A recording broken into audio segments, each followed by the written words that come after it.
Olá, amigos da Ampulheta da História! Inscrevam-se no canal, clique no like e aperte o sininho para receber novas notificações. Rodando a vinheta.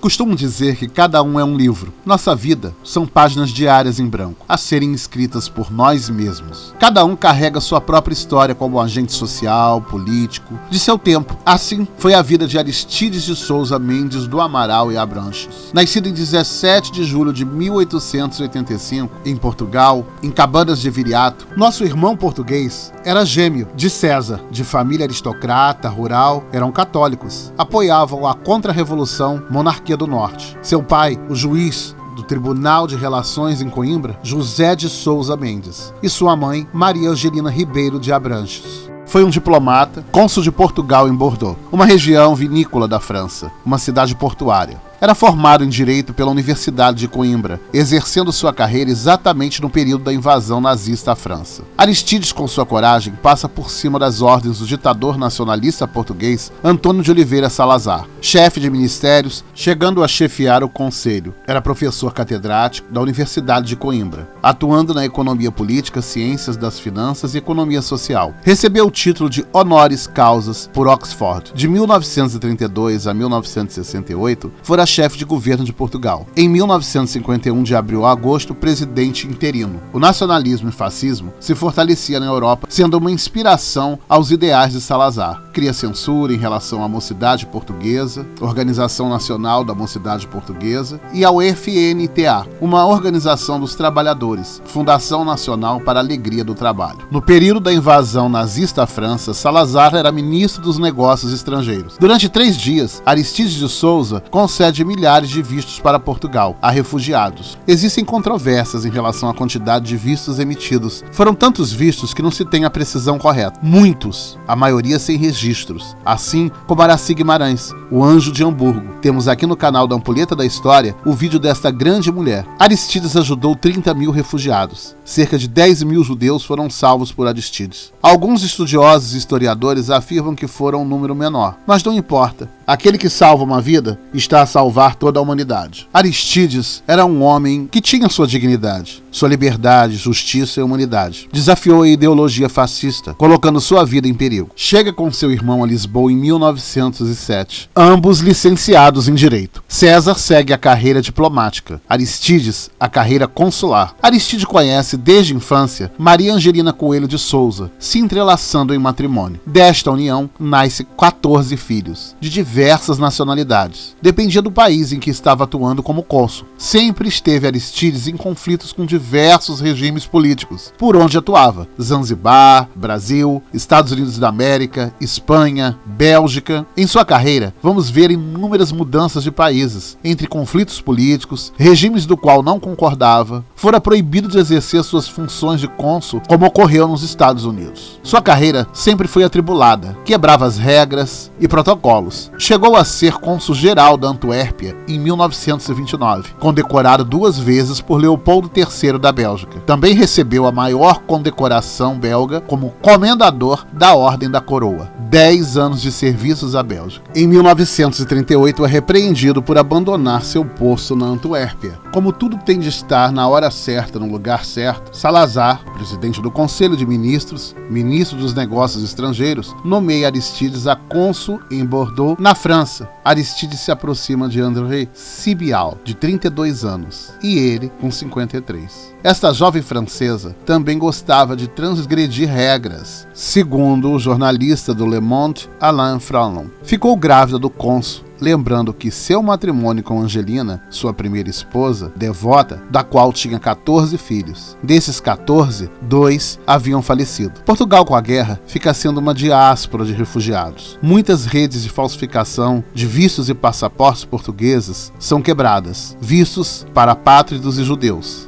O comunismo era visto como a quebra da ordem maior, a ameaça ao regime. Neste mesmo ano, a anexação da Áustria, o quadro judaico sofre sérias mudanças. Medidas de imigração começam a ser restritivas. Em 1º de setembro de 1939, a Alemanha adentra invadindo a Polônia. Aristides resolve levar parte de sua família para regressar a Portugal, sem consentimento superior. Fronteiras eram restritamente fiscalizadas. Sobrava para poucos passagens clandestinas e falsificações de documentos. Com tantas irregularidades em embaixadas portuguesas, surge a circular número 14 do MNE, circulada em 11 de novembro de 1939, do Ministério dos Negócios Estrangeiro Português, era dirigida a todos os representantes estrangeiros de Portugal e subscrita pelo secretário-geral do Ministério, Luís Teixeira de Sampaio, estabelecendo regras restritivas a se conceder vistos e passaportes. Não poderia haver irregularidades. Tudo deveria ser consultado. Os cônsuls deveriam informar ao Ministério antes de autorizar e emitir vistos, principalmente a judeus, russos e apatriados. Não pretendiam negar os vistos, de obstruir as passagens de Lisboa para outros países, Lisboa como local de embarque. Porém, seriam obrigados a ter vistos de saída de Portugal e vistos de entrada em outros países, grande parte para as Américas, vistos verdadeiros, seguindo todo o protocolo de conduta pelo consulado. O que não era fácil. Eram situações estressantes. Imaginem o emocional, a saúde mental, psíquica dessas pessoas. Muitos vistos disfarçavam como turistas. De lá, viveriam como clandestinos. A guerra é uma imbecilidade. Ideologias doentias, ganância, poder ibérico, lucros, não se importando com as vidas perdidas. Aristides, em novembro de 1939, cede um visto a Arnold Weisenthal, judeu austríaco, visto este sem autorização, por sua livre vontade. Diz ser um ato de humanidade, ao reconhecer seu erro. Em março de 1940, com as dificuldades para sair pelas fronteiras francesas, concede outro visto a um refugiado espanhol, o comunista Eduardo Neira Laporte. Um médico, professor em Barcelona, concede o visto sem consulta. Maio de 1940, com a ofensiva alemã, começa a tentativa de fuga em massa, por causa da repressão nazista, a invasão de Hitler a esses respectivos locais: Bélgica, Holanda, França e Luxemburgo.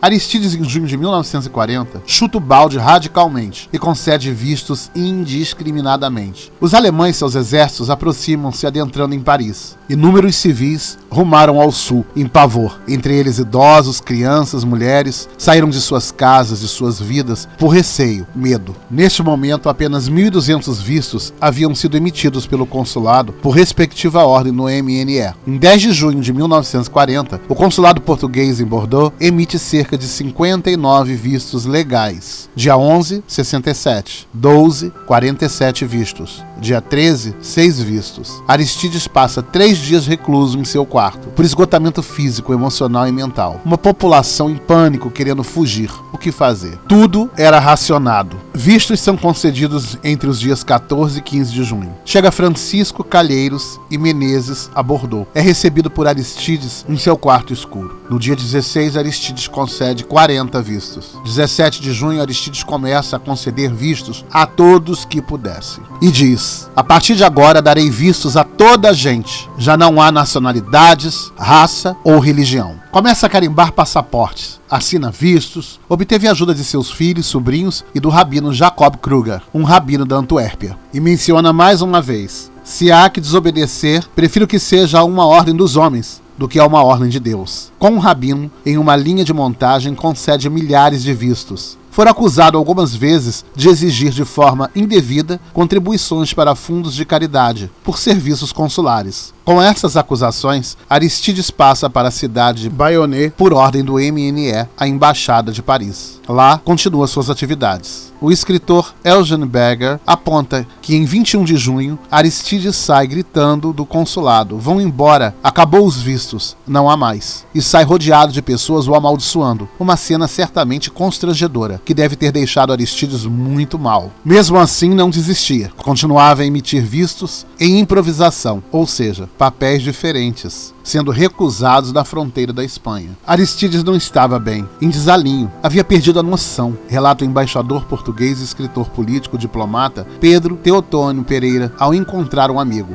Pedro fora se encontrar com Aristides por queixas das autoridades espanholas. Aristides Souza Mendes é exonerado. As pessoas que receberam seus vistos puderam entrar em Portugal, acolhidas, alimentadas, cuidadas pelo estado emocional que se encontravam. Grande número de mulheres e crianças. Em 1940, Salazar aciona inquéritos de investigação a Aristides, em Bordeaux, processos disciplinares. 2 diplomatas foram encarregados da vistoria. O biógrafo Rui Afonso relata que os refugiados ajudados por Aristides possuíam meios entre homens de negócios, intelectuais, industriais, indústrias de diamantes, artistas, banqueiros. Poder viajar, conceder vistos, passaporte precisava de meios financeiros, até para adentrar em outro país. É confirmado que Aristides cedeu muitos vistos, independente de classe social, etnia, religião. Aristides recebe, pelo Ministério dos Negócios Estrangeiros, 15 acusações. Envia uma carta de defesa. Houve alguns recursos. Era cônsul de primeira classe. Só em 1945 o mundo conhece os horrores do nazismo. Aristides desenvolve uma carta à Assembleia Nacional, a razão de não poder ter sido obrigado a discriminar judeus. Angelina, sua primeira esposa, morre em 1948, vindo a se casar com André, sua francesa, já tendo com ela uma filha. Mudando-se para a mansão de Aristides, a mansão da Casa do Passal, em Cabanas do Viriato.